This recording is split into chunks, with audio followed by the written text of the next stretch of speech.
بھارت نے 6 اور 7 مئی کی درمیانی شب آپریشن سندور کے تحت پاکستان کے اندر فضائی حملے کیے۔ یہ فضائی لڑائی بھارت اور پاکستان کے درمیان حالیہ برسوں کی سب سے شدید فوجی جھڑپ تھی، جس میں دونوں ممالک نے ایک دوسرے کے فضائی اثاثوں کو نشانہ بنایا۔ پاکستان کی جانب سے بھارت کے 6 فائٹر جیٹس کو گرایا گیا۔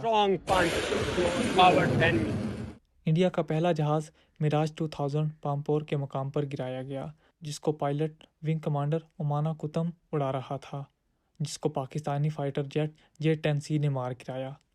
بھارت کا دوسرا جیٹ MiG-29 رامبن کے علاقے میں گرایا گیا، جس کو pilot squadron leader Keshav Yadav اڑا رہا تھا۔